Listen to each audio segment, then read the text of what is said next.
Déjà, bonsoir. La joie, je l'ai sur mon visage.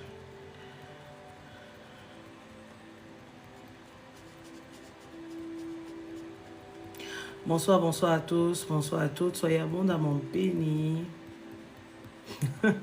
Soyez abondamment bénis. Que la couverture de l'Éternel soit votre partage. Aujourd'hui, nous venons pour notre étude biblique sur la continuité de Jean. Cette fois-ci, ça sera Jean 3. Jean 3, chapitre 3 et le chapitre 4.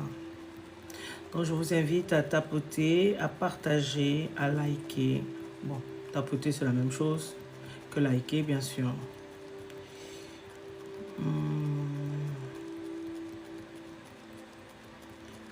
Il fait chaud, il fait chaud, il fait chaud.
Mon bras.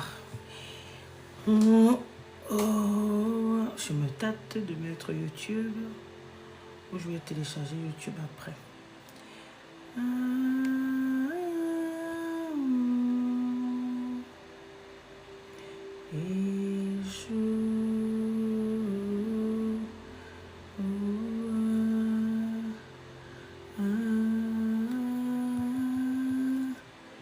WhatsApp.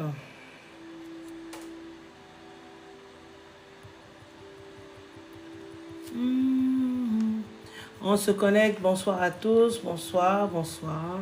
On se connecte, on tapote, on ne me regarde pas seulement. On vient ici pour grandir spirituellement, on vient pour apprendre, pour avoir la connaissance.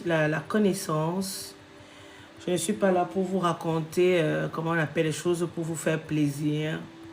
Je suis là pour la vérité et pour la justice, pour la vérité de notre Père.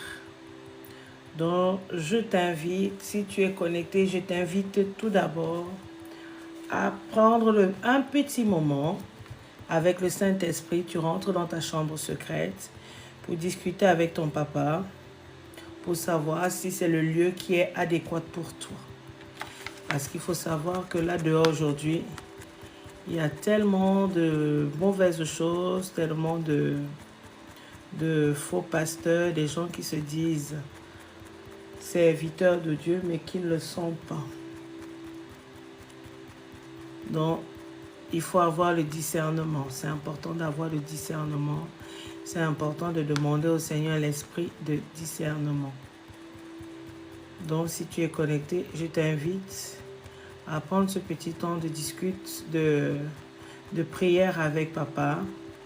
Et ensuite de tapoter et de partager comme vous le faites sur les autres réseaux sociaux. Comme vous le faites avec les autres personnes du monde.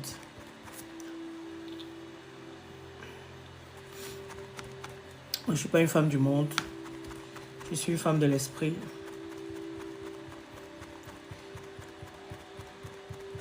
Je commence à 15. Dans 5 minutes, je suis partie. Bonsoir Shiva, comment vas-tu? Comment tu vas?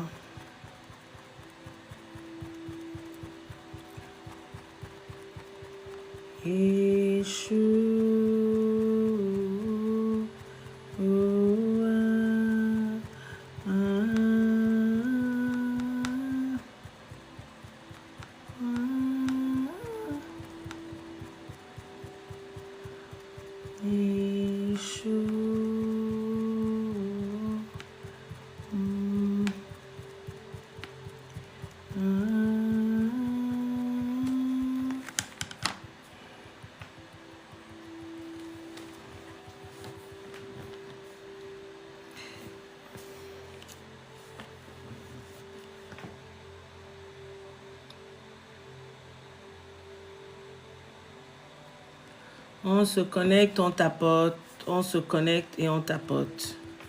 On se connecte et on tapote.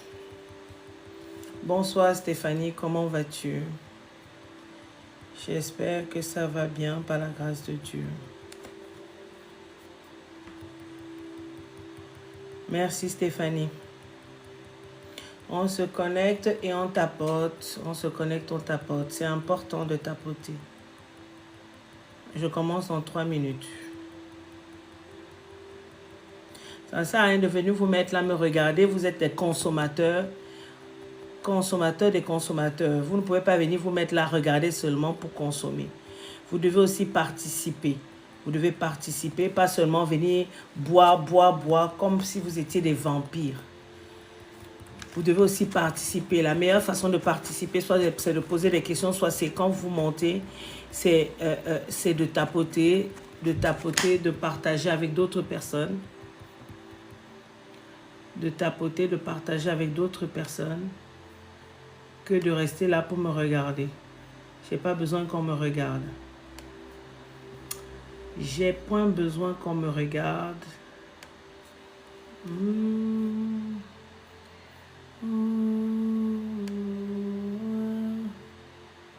Qu'est-ce qui s'est passé ici?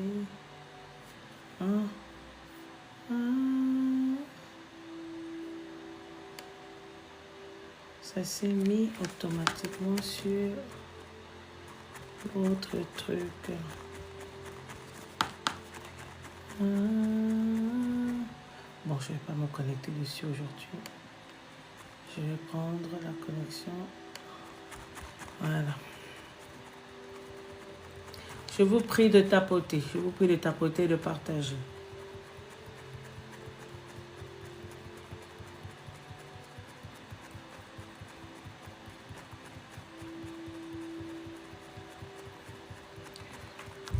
Oh, Seigneur, il fait chaud.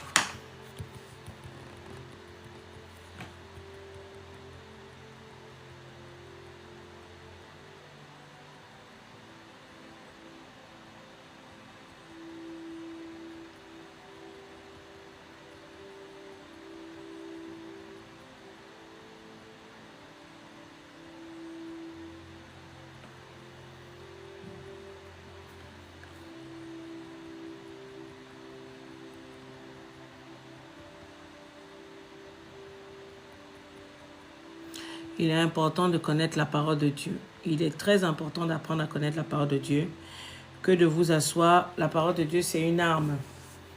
Et vous ne pouvez pas aller en guerre sans votre arme. Ce n'est pas possible.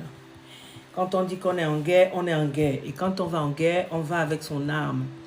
On ne va pas avec sa bouche seulement comme ça pour parler pour des choses qu'on ne connaît pas. Parce que le diable va vous frapper. Mais si tu pars avec des armes solides, tu seras plus que vainqueur. C'est le pourquoi il est important. Il est important d'acquérir la connaissance, d'avoir la connaissance. C'est le pourquoi la parole de Dieu dit « Mon peuple périt faute de connaissance ». De connaissance. Pour ceux qui n'étaient pas là hier, j'ai fait un live où j'ai parlé de la confiance en soi. Vous pouvez retrouver la rediff sur YouTube. Tu peux retrouver la rediff sur YouTube sous le nom de Prophétesse Milone. Ou encore, tu peux trouver la rediff sur ma page Facebook, la page du ministère, qui est Ministère des Rassemblements des Brebis. Voilà.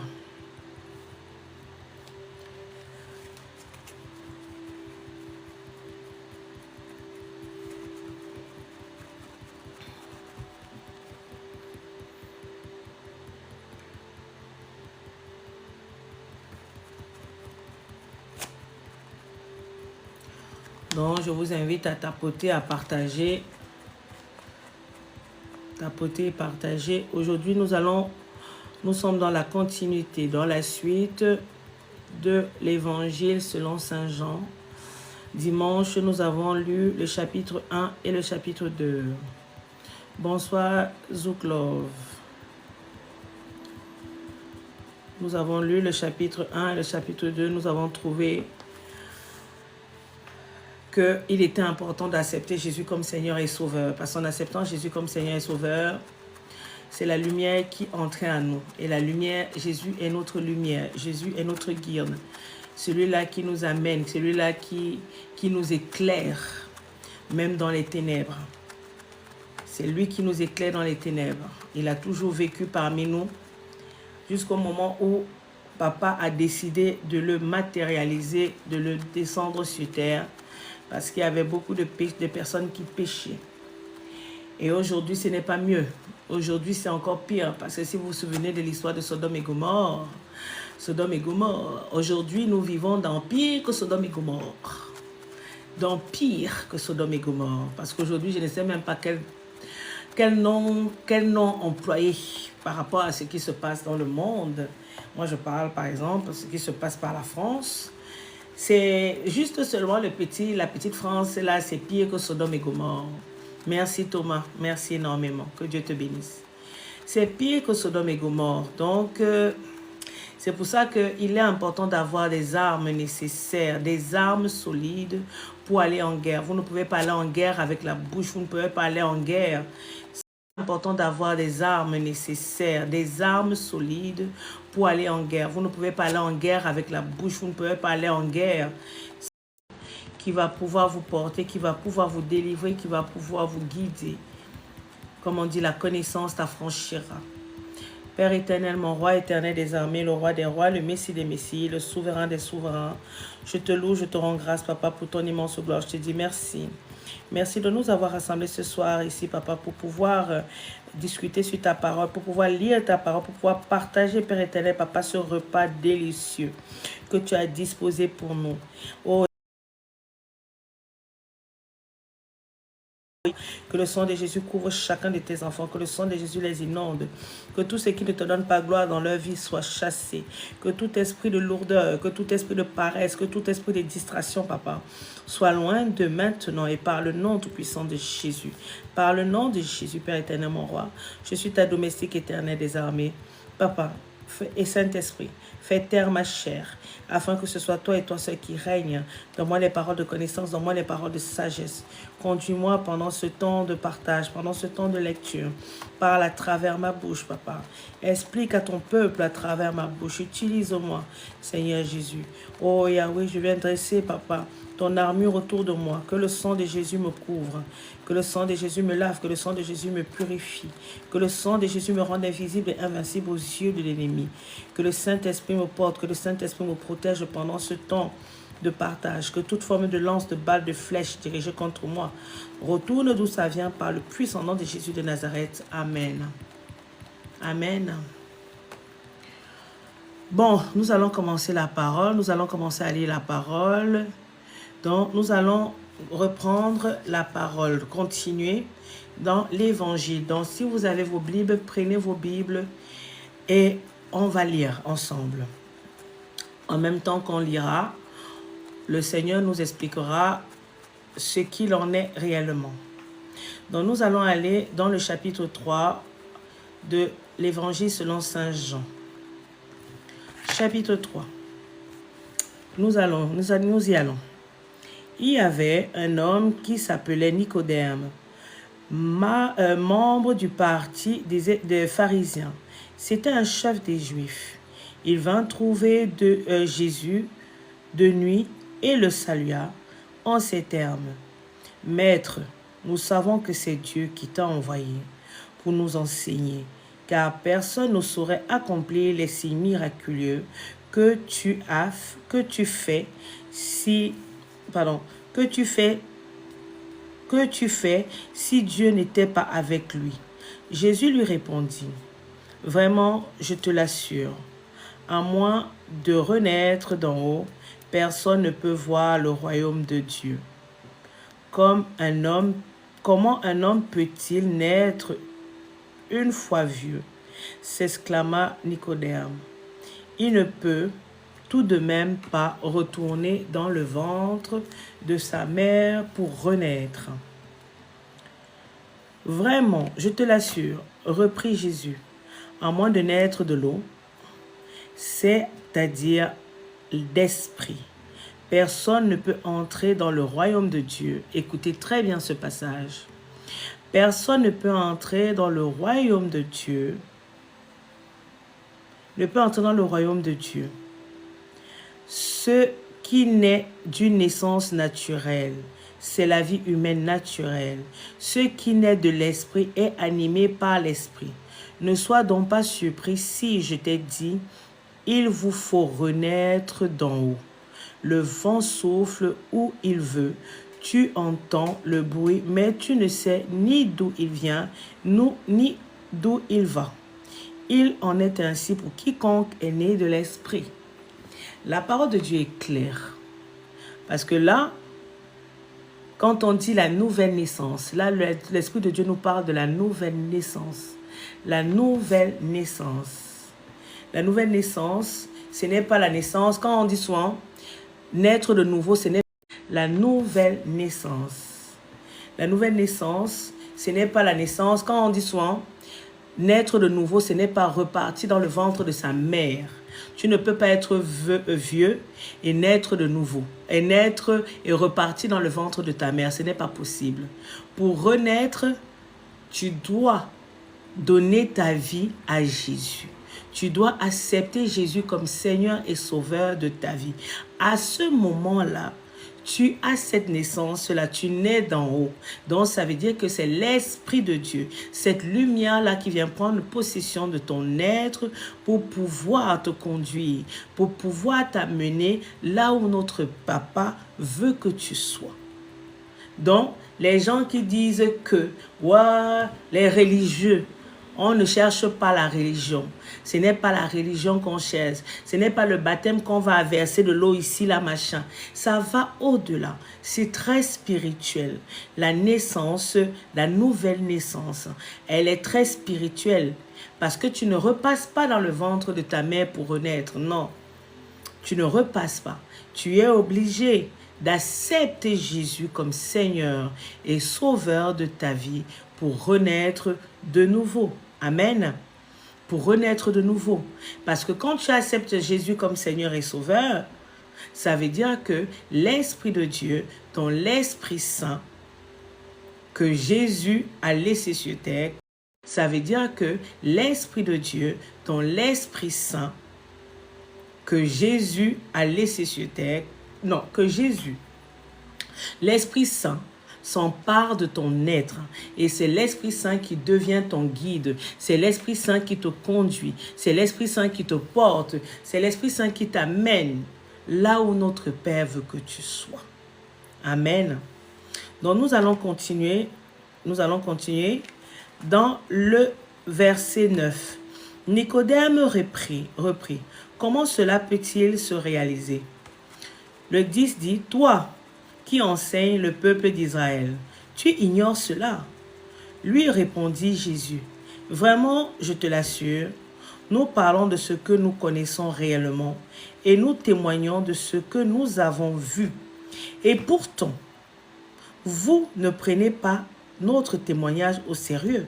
Si vous ne croyez pas que je vous parle des réalités terrestres, comment pourrez-vous croire que je vous parlerai des réalités célestes? Car personne n'est monté au ciel sauf celui qui est descendu, le Fils de l'homme, en parlant de lui-même. Dans le désert, Moïse a élevé sur un poteau le serpent de bronze. De la même manière, le Fils de l'homme doit lui aussi être élevé, pour que tous ceux qui placent leur confiance en lui aient la vie éternelle. On revient à ce que je disais au départ. Si tu n'acceptes pas Jésus comme Seigneur et Sauveur, ta place là, c'est dans le bas. Ce n'est pas c'est pas au ciel, ce n'est pas l'éternité. Ça ne sera pas en haut, ça ne sera pas dans le ciel. Ta place sera terrestre. Ça sera dans le monde, tu resteras là, dans les ténèbres, tu vivras dans les ténèbres. Mais à contrario, si tu acceptes Jésus comme Seigneur et Sauveur, ta place, tu auras la vie éternelle. C'est le pourquoi Dieu a envoyé son Fils unique sur cette terre, afin qu'il sacrifie, il a sacrifié sa vie pour nos péchés, afin que nous soyons sauvés. Il y a le seul intermédiaire entre Dieu et nous, c'est Jésus. C'est le seul et l'unique. Il n'y en a pas deux, il n'y en a pas trois. Il n'y a pas les anges ci, il n'y a pas les maris machin truc, il n'y a pas les saints ci, il n'y a pas ça, ça n'existe point. Le seul intermédiaire entre Dieu et nous, c'est Jésus, son Fils unique. Nous continuons dans le verset 16.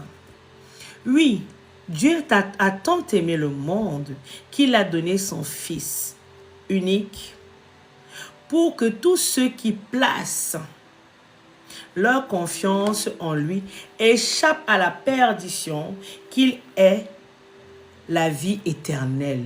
Donc tous ceux qui placent leur confiance en Jésus ont la vie éternelle.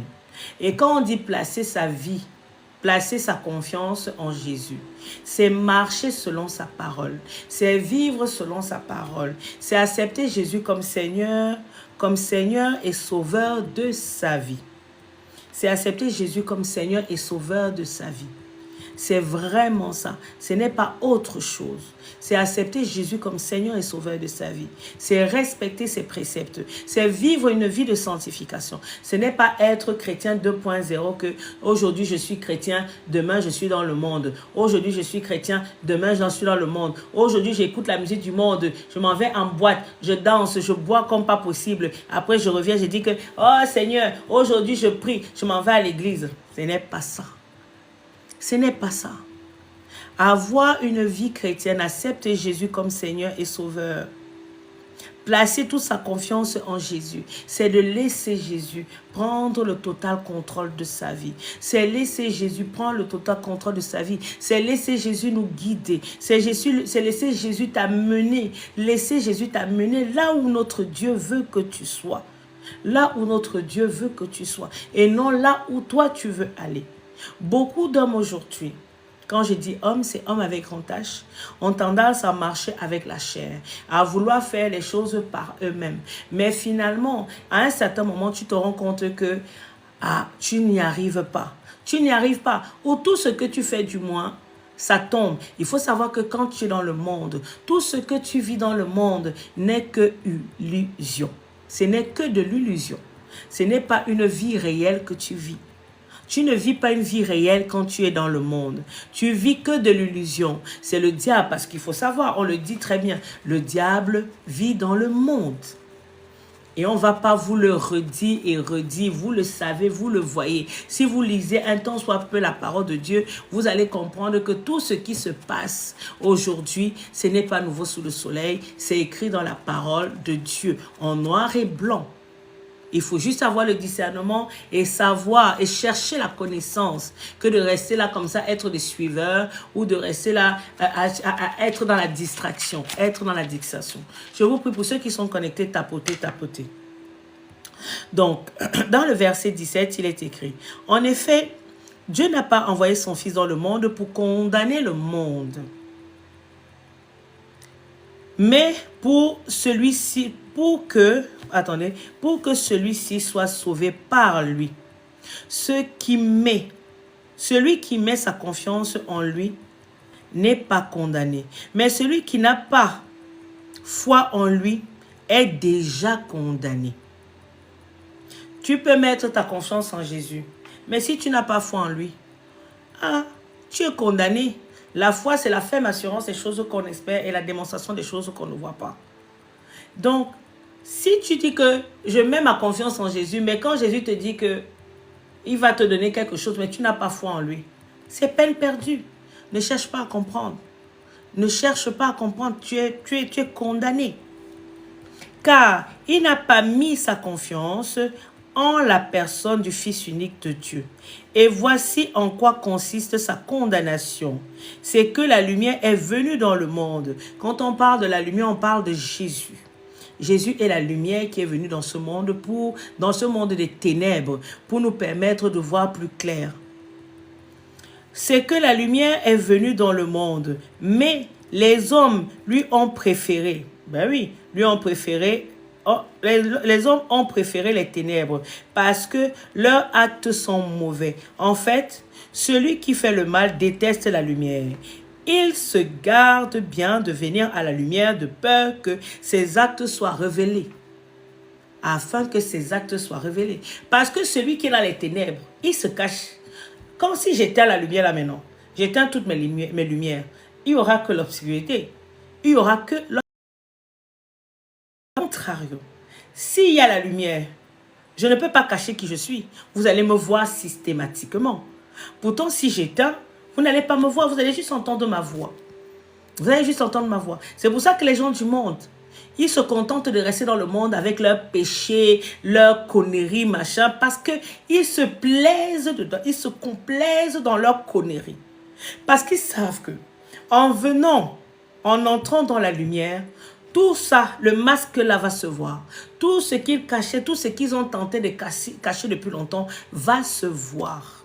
Ça va se voir. Il ne faut même pas chercher le midi à 14h, ça va se voir. Donc, dans le verset 20, il dit... En effet, celui qui fait le mal déteste la lumière et se garde bien de venir à la lumière, de peur que ses actes soient révélés. Mais celui qui a une conduite conforme à la vérité vient à la lumière pour qu'on voit clairement qu'il accomplit ses actes dans la communication avec Dieu.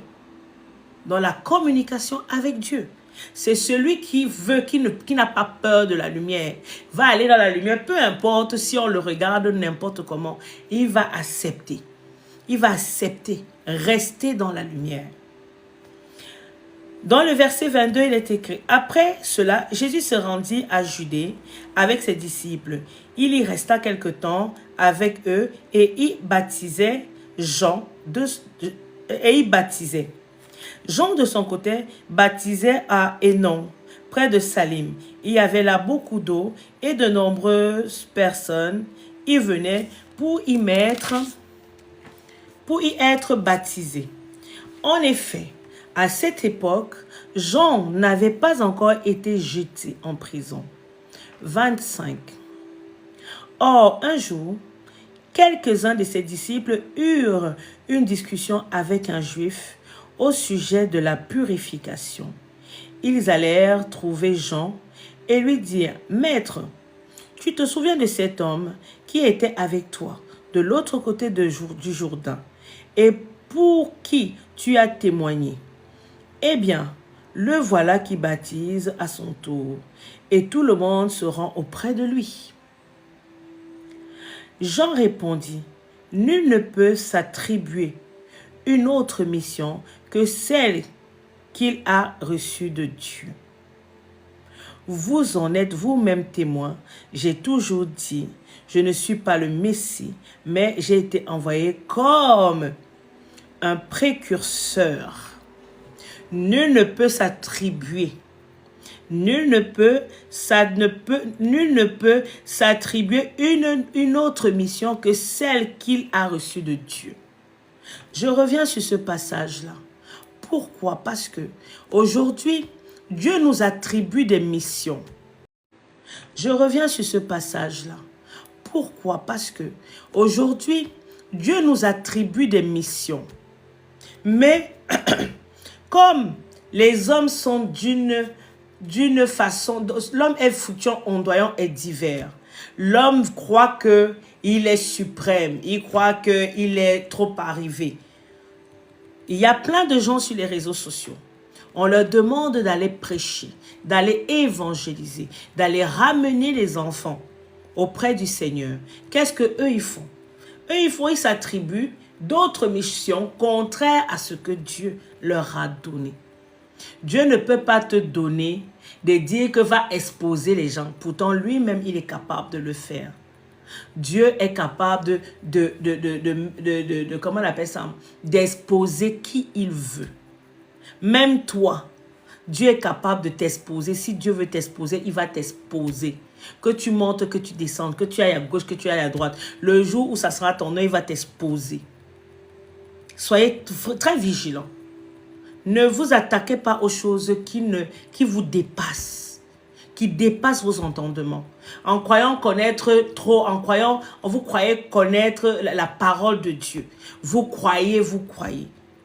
Faites ce pourquoi Dieu vous a appelé, la mission qu'il vous a donnée. Et si vous avez oublié cette mission, demandez-lui, Seigneur, quelle est la mission que tu m'as attribuée?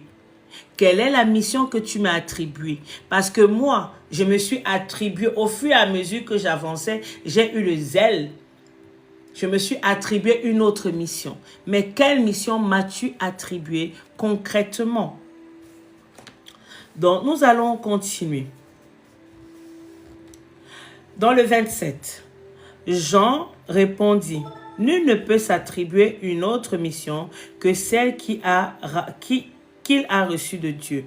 Vous en êtes vous-même témoin. J'ai toujours dit, je ne suis pas le Messie, mais j'ai été envoyé comme son précurseur. » 29. À qui appartient la mariée? Au marié. Quant à l'ami du marié, c'est celui qui se tient à côté de lui et qui l'écoute. Entendre sa voix le remplit de joie. Telle est ma joie, et à présent, elle est complète. Lui doit devenir de plus en plus grand et moi de plus en plus petit. Donc, comme sa mission, c'est maintenant. Maintenant qu'il a lui baptisé Jésus. Maintenant, Jésus prend la place. Il était le témoin. Jean, l'épître Jean, c'est Jean a été le témoin de la venue de Jésus sur terre. Maintenant que lui, il a fini sa mission, il laisse la place à Jésus, qui est venu continuer, qui est venu achever cette mission que lui, il avait commencée. Et c'est pour ça qu'il ne peut pas être à la même hauteur que Jésus. Sinon, ils vont finalement faire tamponnement. Il doit laisser la place à Jésus et lui devenir petit et laisser Jésus prendre la place totale. 31. Qui vient... non, pas 31, 30. Lui doit devenir plus grand, doit devenir de plus en plus grand et moi de plus en plus petit. Qui vient d'en haut est au-dessus de tout. Qui est de la terre reste lié à la terre et parle des choses terrestres. Celui qui vient du ciel est au-dessus de tout. Il témoigne de ce qu'il a vu et entendu, mais personne ne prend son témoignage au sérieux. Celui qui accepte son témoignage certifie que Dieu est la vérité. En effet, l'envoyé de Dieu dit les paroles mêmes de Dieu, car Dieu lui donne son esprit sans aucune restriction. Celui qui vient de Dieu, celui qui vient pour la vérité, une restriction. Celui qui vient de Dieu, celui qui vient pour la vérité, parle de la parole. Dieu lui donne son esprit afin de parler sans restriction, afin de parler, de dire ce que lui, il pouvait dire. C'est ça en fait, afin de dire ce que lui, il pouvait dire. Le Père aime le Fils et a tout remis entre ses mains. Qui place sa confiance dans le Fils possède la vie éternelle. Qui ne met pas sa confiance dans le Fils ne connaîtra pas la vie. Il restera sous le coup de la colère de Dieu. Chapitre 4. Les pharisiens avaient entendu dire que Jésus faisait et baptisait plus de disciples que Jean. À vrai dire, Jésus lui-même ne baptisait personne. Il laissait ce soin à ses disciples. Lorsque Jésus l'apprit, il quitta la Judée et retourna en Galilée. Il lui fallait donc traverser la Samarie. C'est ainsi qu'il arriva près d'une bourgade de Samarie nommée Sychar, non loin du champ de Jacob, Sichar, non loin du champ que Jacob avait jadis donné à son fils Joseph. C'est là que se trouvait le puits de Jacob. Jésus, fatigué du voyage, s'assit au bord du puits. Il était environ midi. Une femme samaritaine vint pour puiser de l'eau. Jésus s'adressa à elle. « S'il te plaît, donne-moi à boire un peu d'eau. » Ses disciples étaient allés à la ville pour acheter de quoi manger. La Samaritaine s'exclama. « Comment? Tu es juif et tu me demandes à boire à moi, qui suis samaritaine. » Les Juifs, en effet, évitaient toute relation avec les Samaritains. Jésus lui répondit, « Si tu savais quel don Dieu veut te faire et qui est celui qui te demande à boire, c'est toi qui lui aurais demandé à boire et il t'aurait donné de l'eau de vie, de l'eau vive, de l'eau vive. » Mais, maître, répondit la femme, non seulement tu n'as pas de seau, mais le puits est profond. D'où la tires-tu donc, cette eau vive?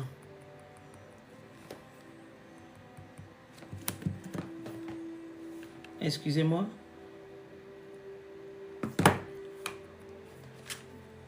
D'où dans la tires-tu cette eau vive? Tu ne peux pas te prétendre plus grand que notre ancêtre Jacob, auquel nous devons ce puits, et qui a bu lui-même de son eau, ainsi que ses enfants et ses troupeaux. Celui qui boit de cette eau, reprit Jésus, aura de nouveau soif. Mais celui qui boira de l'eau que je lui donnerai n'aura plus jamais soif. Bien plus d'eau que je lui donnerai deviendra en lui une source intarissable qui jaillira dans la vie éternelle. Maître, lui dit alors la femme, donne-moi de cette eau-là pour que je n'ai plus soif et que je n'ai plus besoin de revenir puiser de l'eau ici. Il faut savoir que Jésus parlait beaucoup en parabole. Jésus de revenir puiser de l'eau ici. Il faut savoir que Jésus parlait beaucoup en parabole. Jésus a toujours parlé en parabole. Énormément parlé en parabole. Ça, il faut le savoir. Attendez, j'ai un problème. Attendez, j'ai un problème. Dans le verset, chapitre 4, verset 15, il est écrit. Maître, lui dit alors à la femme, donne-moi de cette eau-là pour que je n'ai plus soif et que je n'ai plus besoin de revenir puiser de l'eau ici. Va donc chercher ton mari, lui dit Jésus, et reviens ici. Je ne suis pas mariée. Lui répondit-elle, tu as raison. Tu as raison, je ne suis pas mariée. En effet, tu l'as été 5 fois. Et l'homme avec lequel tu vis actuellement n'est pas ton mari. Ce que tu as dit là est vrai. Mais répondit la femme, je le vois, tu es un prophète.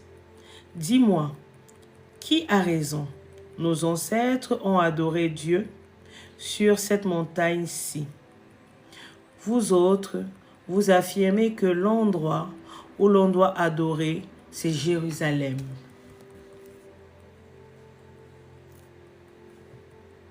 C'est Jérusalem. Crois-moi, lui dit Jésus, l'heure vient où il ne sera plus question de cette montagne ni de Jérusalem pour adorer le Père. Vous comprenez en fait, il se passe quoi ici? Il se passe que les gens qui ont tendance à dire, je vais aller à Jérusalem adorer Dieu, je vais faire le pèlerinage à Jérusalem, à machin. Ce n'est pas ça. En fait, tu n'as pas besoin d'aller en pèlerinage pour adorer Dieu. Dieu, il vit en toi. Dieu vit en toi. Dieu demeure en toi. Donc, tu peux l'adorer n'importe où. N'importe où tu es, tu peux l'adorer. Tu n'as pas besoin de dire, je vais faire un pèlerinage pour aller à Jérusalem, pour aller en Galilée, pour aller à je ne sais pas où là. Non, tu n'as pas besoin de ça. Donc, toutes les choses qu'on vous donne souvent là en général, faites attention. Faites attention parce que Dieu vit en toi. Dieu vit en toi. Tu n'as pas besoin d'aller l'adorer quelque part. Tu n'as que ta bouche pour l'adorer. Tu n'as que ta bouche pour le louer, pour le célébrer. 22. Vous adorez ce que vous ne connaissez pas. Nous adorons ce que nous connaissons, car le salut vient du peuple juif. Mais l'heure vient, et elle est déjà là, où les vrais adorateurs adoreront le Père par l'Esprit et en vérité, car le Père recherche des hommes qui l'adorent ainsi. Le Père ne cherche pas les hommes qui vont adorer les statuettes, qui vont aller adorer les villes dans lesquelles Jésus est passé. Le Père ne cherche pas ça. Le Père cherche les vrais adorateurs qui vont l'adorer en esprit et en vérité. La femme lui dit, « Je sais qu'un jour, le Messie doit revenir, celui qu'on appelle Christ. » Si tu savais même que c'est avec lui que tu es en train de parler. Quand il sera venu, il nous expliquera tout. « Je suis le Messie, moi qui te parle, » lui dit Jésus.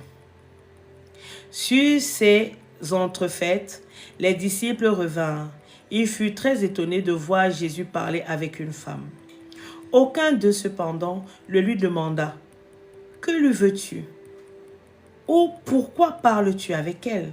Alors la femme laissa là sa cruche, se rendit à la ville, et la voilà qui se mit à dire autour d'elle, « Venez voir un homme qui m'a dit tout ce que j'ai fait. » Et si c'était le Messie? Les gens sortis de la ville pour se rendre auprès de Jésus. Entre-temps, les disciples présents pressaient Jésus en disant, « Maître, Maître, mange donc. » Mais il leur dit, « J'ai pour nourriture un aliment que vous ne connaissez pas. » Les disciples se demandaient donc entre eux, est-ce que quelqu'un lui aurait apporté à manger? Voilà la nourriture que nous sommes en train de manger. Voilà la nourriture que Jésus mangeait. Ça, c'était sa nourriture. Ça, c'était son repas, le principal repas qu'il avait au quotidien. Il n'avait pas besoin. C'est pour ça que je dis toujours, Jésus parle en parabole. Quand j'étais dans le monde, quand je lisais la parole de Dieu, je lisais, je ne comprenais rien. Mais maintenant, avec l'Esprit de Dieu, c'est tellement clair, que c'est tellement limpide, qu'on n'a pas besoin de grand chose pour comprendre même ces paraboles. Et dans le verset 34, il dit, « Ce qui me nourrit, leur expliqua Jésus, c'est d'accomplir la volonté de Dieu, de celui qui m'a envoyé, et de mener à bien l'œuvre qu'il m'a confiée. Accomplir la volonté de Dieu, de celui qui m'a envoyé, et de mener à bien l'œuvre qu'il m'a confiée. Vous dites en ce moment, encore 4 mois, et c'est la moisson, n'est-ce pas? Eh bien moi, je vous dis, ouvrez vos yeux et regardez les champs. Déjà les épis sont blonds, prêts à être moissonnés. Celui qui les fauche reçoit maintenant son salaire et récolte une moisson pour la vie éternelle. Si bien que semeur et moissonneur partagent la même joie. Ici se vérifie le proverbe. Autre est celui qui sème, autre celui qui moissonne. Je vous ai envoyé récolter une moisson qui ne vous a coûté aucune peine. D'autres ont travaillé et vous avez recueilli les fruits de leur labeur. Il y a eu dans cette bourgade beaucoup de Samaritains qui crurent en Jésus grâce au témoignage qu'avait rendu cette femme en déclarant « Il m'a dit tout ce que j'ai fait ». Lorsque les Samaritains furent venus auprès de Jésus, ils leur prirent de rester, et il passa 2 jours chez eux. Il fut encore bien plus nombreux à croire à cause de ses paroles, et il disait à la femme, « Nous croyons en lui, non seulement à cause de ce que tu nous as rapporté, mais parce que nous l'avons nous-mêmes entendu et nous savons qu'il est vraiment le sauveur de ce monde. » On revient parce que nous l'avons nous-mêmes entendu et nous savons qu'il est vraiment le sauveur de ce monde. On revient sur le fait d'avoir le discernement.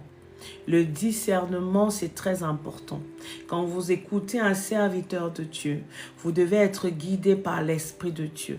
Seul et seulement l'Esprit de Dieu peut vous faire comprendre que cette personne qui est en face de vous est un enfant de Dieu, est un serviteur de Dieu. Si vous fonctionnez par la chair, vous allez vivre par la chair et vous allez mourir par la chair. Mais si vous vivez par l'Esprit que Dieu a mis en vous, vous reconnaîtrez ce qui vient de Dieu et ce qui ne vient pas de Dieu. Par la suite, 43. Après ces 2 jours, Jésus repartit de là pour la Galilée, car il avait déclaré qu'un prophète ne reçoit pas dans son pays l'honneur qui lui est dû. Pareil, un prophète ne reçoit pas l'honneur qui lui est dû dans sa famille. Donc, quand on dit dans son pays, c'est dans sa famille, peu importe. Un prophète n'est pas reconnu dans sa famille. Or, quand il arriva en Galilée, les gens lui firent assez bon accueil. Ils étaient eux aussi allés à Jérusalem pendant la fête. Et ils avaient vu tous les miracles qu'il y avait faits. Il repassa par Cana en Galilée, où il avait changé l'eau en vin. Or, à Capernaum vivait un haut fonctionnaire dont le fils était très malade. Quand il apprit que Jésus était venu de Judée en Galilée, il alla le trouver, le supplia de venir guérir son fils, qui était sur le point de mourir. Jésus lui dit, « À moins de voir des signes miraculeux et des choses extraordinaires, vous ne croirez donc pas. » Mais le fonctionnaire insistait, « Seigneur, viens vite, avant que mon petit garçon ne meure. » « Va, lui dit Jésus, rentre chez toi, ton fils vit. » Cet homme crut Jésus sur parole et il repartit chez lui. Là, on parle de la foi on parlait au début dans le chapitre 3, qu'il faut avoir la foi. Tu ne peux pas dire que tu crois en Jésus, tu n'as pas la foi. Tu ne peux pas dire que tu as la foi et tu ne crois pas en Jésus. Donc, ça va de pair. Si tu crois en Jésus, ça veut dire que tu as la foi. Si tu as la foi, ça veut dire que tu crois en Jésus. Ça va de pair. Cet homme, de verset 50, va, lui dit Jésus, rentre chez toi, ton fils vit. Cet homme crut Jésus sur parole et repartit chez lui. Sur le chemin du retour, plusieurs de ses serviteurs vinrent à sa rencontre et lui annoncèrent, « Ton fils vit. » Il lui demanda à quelle heure son état s'était amélioré. Il lui répondit, « C'était hier, vers 1h de l'après-midi, que la fièvre l'a quitté. » Le père constata que c'était l'heure même où Jésus lui avait dit, « Ton fils vit. » Dès lors, il crut, lui et toute sa maison. Tel est le deuxième signe miraculeux que Jésus accomplit en Galilée après son retour de Judée. Amen. Amen. Comme les enfants sont de Dieu, vous êtes seulement dans la distraction. Vous voulez qu'on vienne vous raconter les choses de la distraction. Moi, je ne suis pas là. Même s'il y a une personne, même s'il y a deux personnes, je vais faire mon étude biblique. Donc, la parole de Dieu est claire. Nul ne peut aller au Père sans passer par Jésus. Tu es obligé d'accepter Jésus comme Seigneur et Sauveur de ta vie pour avoir la vie éternelle. Tu es obligé, si tu acceptes Jésus dans ta vie, tu es obligé d'avoir la foi. Ça va de pair. Tu ne peux pas ne pas avoir la foi et accepter Jésus. Tu ne peux pas accepter Jésus et ne pas avoir la foi. Jésus est la lumière qui vient te sortir des ténèbres. Jésus est là pour t'amener à accomplir la volonté de Dieu. Parce que c'est grâce à cet esprit que Dieu a mis en toi. Au moment où tu as accepté Jésus comme Seigneur et Sauveur, seuls ceux qui ont accepté Jésus comme Seigneur et Sauveur passeront. Les autres ne passeront pas. Les autres ne passeront pas. Si tu n'as pas accepté Jésus comme Seigneur et Sauveur, tu ne passeras pas. Tu ne passeras pas. Ta place sera et demeurera dans les ténèbres. Si tu restes dans les ténèbres, c'est parce que tu as peur qu'on voit qui tu es réellement. Et si tu veux qu'on te voie réellement, ça veut dire que tu veux la vérité.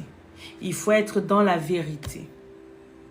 Donc, je vous bénis abondamment et que cette parole-là, que cette parole-là vous apporte beaucoup de bénédictions, que cette parole-là vous ouvre la connaissance, vous donne la connaissance et que le Père vous visite ce soir. Si vous n'avez pas de questions, je vais vous laisser. Soyez abondamment bénis. Et que la couverture de l'Éternel soit votre partage. On se retrouve dimanche pour l'évangile toujours de Saint Jean. Cette fois-ci, le chapitre 5 et le chapitre 6. Soyez abondamment.